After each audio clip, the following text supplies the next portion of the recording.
আপোনাৰ মাটিত mobile tower স্থাপন কৰি দিম বুলি কোনোবাই প্ৰলোভন দিছে নেকি? যদি কোনো ব্যক্তিয়ে আপোনাক এনে প্ৰলোভন দিছে তেনেহলে সাৱধান হওক, নহলে সৰ্বস্বান্ত হ'ব পাৰে আপুনি। কিয়নো এনে প্ৰবঞ্চকৰ জালত ভৰি দি ইতিমধ্যে নিজৰ সাঁচতীয়া ধন হেৰুৱাইছে জাগিৰোডৰ কেইবাগৰাকীও লোকে। এইজন মহাপ্ৰবঞ্চক মকবুল হুছেইন। ঘৰ মহানগৰীৰ লাচিত নগৰত। ইণ্ডাছ টাৱাৰ লিমিটেড নামৰ এটা সংস্থালৈ মোবাইল টাৱাৰ সংস্থাপন আৰু চাকৰি দিয়াৰ নামত জাগিৰোডৰ কেইবাগৰাকীৰ ব্যক্তিৰ পৰা প্ৰায় 15 লাখ টকাৰ সংগ্ৰহ কৰে ধৃত মকবুল হুছেইনে। আৰু তাৰ পিছতেই বিভিন্ন ভয় ভাবুকি দি অন্তৰ্ধান হৈ পৰে দালাল মকবুল।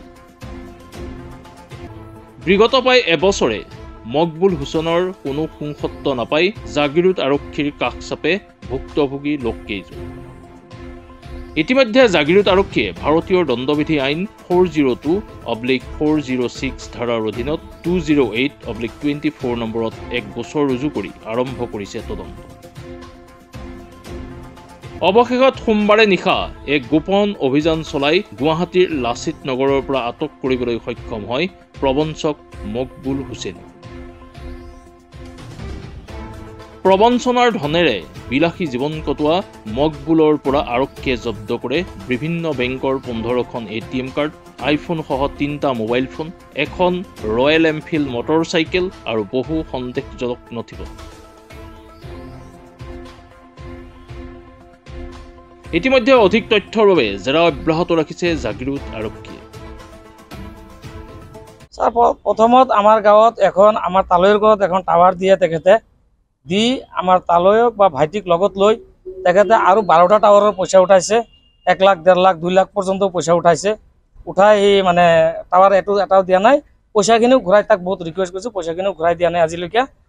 কিন্তু তেখেতে কিছুমান মানুহে এনেকৈ মানুহে পইচা দিছে, কাণৰ ফুলি বন্ধক দি পইচা দিছে, হাতৰ চুৰিবিলাক বন্ধক দি পইচা দিছে, বেংকত ৰাখি পইচা দিছে, মাটি বন্ধক দি পইচা দিছে, কোনোবাই খেতি বাতি বহুত কষ্ট কৰি পইচা দিছে, বহুত হাতে ভৰিও ধৰিছে, তেখেতৰ ঘৰতো গৈছে, কিমান ৰিকুয়েস্ট কৰিছে তেখেতক, আজিলৈকে পইচাবিলাক ঘূৰাই দিয়া নাই। তেখেতে ঘূৰাই দিয়া নাই। আৰু আমি ফোন মাৰিলে কয় মই 2-3টা মাৰ্ডাৰ কৰি অহা মানুহ, 3-4 জেল খাটি অহা মানুহ, মোৰ লগত লাগি নাথাকিব, মই পইচা যিখিনি লৈছে ঘূৰাই নিদিওঁ, তেনেকৈ কৈ আছে। যিয়ে নহওক আজি জাগিৰোড থানাৰ OC ছাৰে যিয়ে নহওক যেনেকৈ নহওক উদ্ধাৰ কৰিছে, তাক ধৰি লৈ আহিছে।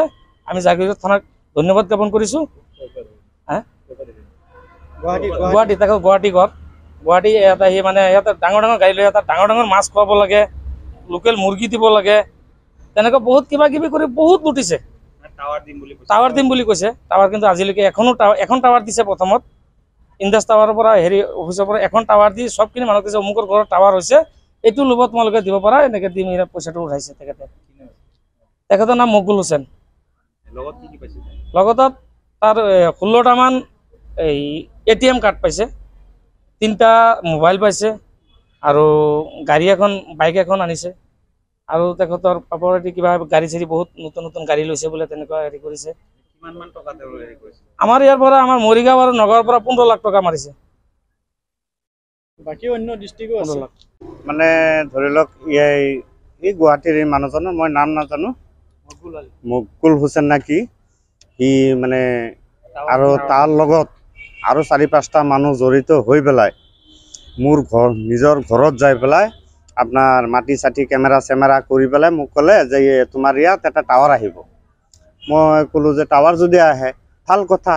মোক ক'লে যে মাহত তুমি 15,000কৈ টকা পাবা।